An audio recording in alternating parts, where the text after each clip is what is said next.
Hey everyone, it's Milan at Infinite Life and welcome back to another PlayStation 5 video. Today, we're going to be unboxing and taking a look at Sony's newest controller and their first attempt at a pro-style controller, the DualSense Edge. Now currently, it's available only through Sony's PlayStation Direct website, and it comes in at $199 US. Now that's nearly 2 to 3 times more expensive than their standard DualSense controller. So the question comes down to, is it worth it? So that is what we're going to find out today. Now full disclosure, this DualSense Edge was not gifted to me by Sony or PlayStation. I did purchase this with my own money, so this will be an honest review from a consumer standpoint. So first, let's go ahead and take a look at the packaging. The first thing you'll notice is that the box is significantly bigger than the standard DualSense controller. More on that once we open this thing up. The overall design and aesthetic is similar to the base DualSense, as the packaging carries the same blue and white motif. You have the PlayStation and Sony logo across the top. Close to the bottom left, you have the DualSense Edge label and description, and right there in the middle, an image of the controller. Sony went with a stylistic change on how the controller is positioned, but overall, there's not much of a difference. On the left side of the packaging, you have an image of the DualSense Edge controller, and at the bottom, it says that it's only compatible with the PlayStation 5 console. The right side of the box lists the contents, and on the back, you have a breakdown of the controller with descriptions as to why the DualSense Edge is a must-have. Alright, so enough about the packaging. Let's go ahead and open this thing up.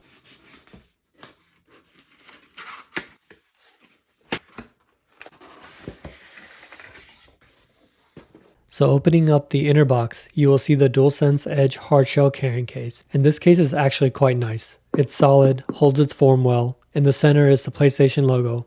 I am worried that the white will get dirty and scuffed pretty quickly, but only time will tell. The zipper seems quite strong and well stitched, and the pull pin also has a PlayStation logo.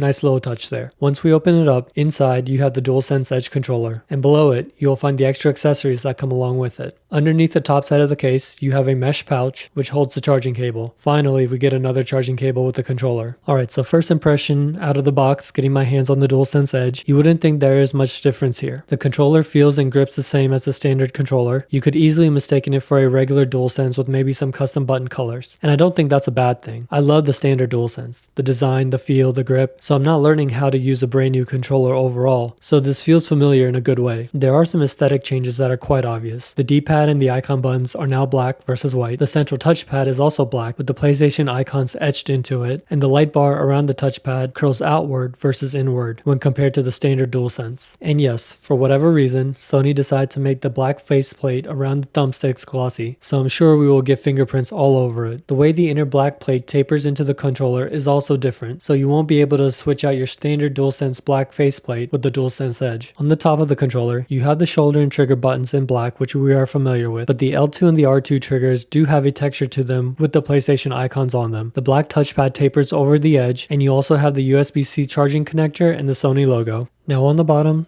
things start to get a little interesting. First, you'll notice that there are switches close to the triggers, and this is to adjust the sensitivity and response of the L2 and R2 triggers independently on both sides. So depending on the game you are playing, you can adjust the input response time. So for example, a racing game, you would want the full linear travel for the trigger to input the gas and the brake, but in an FPS like Modern Warfare, the instant trigger is your go-to. Close to the grip, you have the brand new back buttons, and here you can customize the kind of attachments that are connected. As you'll notice, there are only 2 back buttons, whereas a lot of Pro controllers have up to 4. For me, 9 times out of 10, I usually map 2 buttons to the back anyway, so this shouldn't be a problem overall. But for the asking price of this Pro controller, I really think Sony should have went with 4. Alright, so what all comes with the DualSense Edge controller inside the case? First off, you have the USB-A to USB-C charging cable, and a pretty long one at that. And what else is great about it? It's actually braided, so it's definitely going to prevent those kinks in the cable. You also get a locking mechanism to secure the charging cable to the controller. The DualSense Edge comes with 3 different pairs of thumbsticks. One is the standard height concave thumbstick that you're used to with the DualSense controller. The other 2 are a standard height rounded and a taller rounded thumbstick. They are easy to swap in and out. Just pull up on the installed stick and it'll come right off, and then click in the new stick and you're all good to go.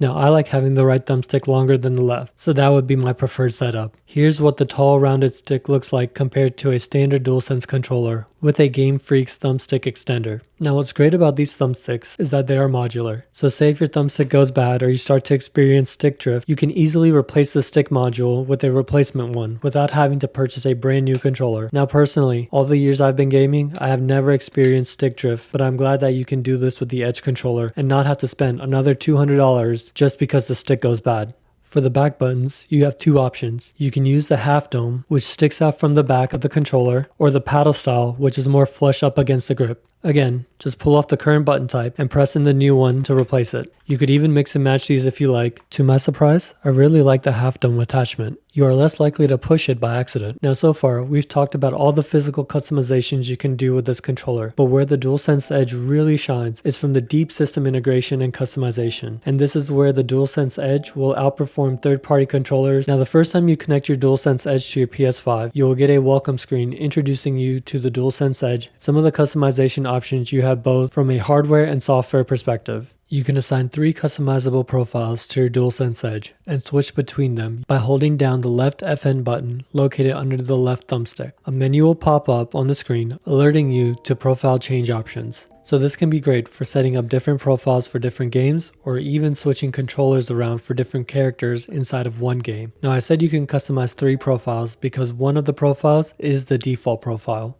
But Sony has taken this customization even further. If you go deep into the controller settings, you can save up to 30 different profiles and switch them in and out as you need. You can take a deep dive into swapping button mappings around, assigning the back buttons, adjusting stick sensitivity and the curves, along with dead zones, and even completely turning off a button. Making these adjustments and custom profiles is surprisingly very easy and intuitive, and the ability to quickly change between them from different games and situations on the fly is where the DualSense Edge really shows its value. One of the controversial aspects of the DualSense Edge is the shorter battery life, which is hard to understand why there is such a large discrepancy versus the standard DualSense. Yes, there is more tinkering and processing going on underneath, but not enough to warrant a significant battery drop. Now with my playthroughs in a full charge, I note a low battery warning around 4.5 to 5 hours versus the standard DualSense, which can go for almost double that. So this is where the 9-foot charging cable will really come in handy, along with the locking mechanism to make sure the cable doesn't get disconnected. One of the built-in features of the carrying case is the little Velcro window on the back that pulls open. When you have your controller stored away, you can charge your DualSense Edge at the same time. A nice little touch here. Overall, I think Sony did a great job with their first foray into the pro market. There are a lot of great features here that are to be expected, but nothing revolutionary. But there are a few misses as well. Most notably is the battery life. Maybe via firmware updates in the future, they will be able to increase the longevity of the battery by a few hours. Also, I wish Sony went with 4 back buttons instead of only 2. Comparing against third-party Pro controllers and also comparing against the Xbox Elite 2, a Pro controller at this price point should have 4 back button options. It should be left to the players if they want to utilize them or not. Lastly, when it comes to the price, $200 is expensive when comparing the DualSense Edge to the DualSense controller. But when you look at a Pro market, the cost is pretty much in the ballpark. Even Microsoft's Elite 2 comes in at $180. And yes, it is cheaper by $20 and does have a few more bells and whistles, but it's not that far off in my opinion. I think this is a great starting point for Sony into the pro market, and if they take the compliments and criticism seriously, future versions will definitely be more feature rich. So ultimately, who is this controller for? Now if you're into adventure story-based games like God of War, Horizon, The Last of Us, etc., I don't think you'll get much benefit out of the DualSense Edge over a standard DualSense controller. But if you're an online gamer, especially for first-person shooters like Modern Warfare, Apex Legends, and Fortnite, the fast response time and the customization features are definitely designed for you. Alright you guys, I really hope you guys enjoyed this video, taking an honest look at the new PlayStation DualSense Edge controller. So the question is, will you be getting one?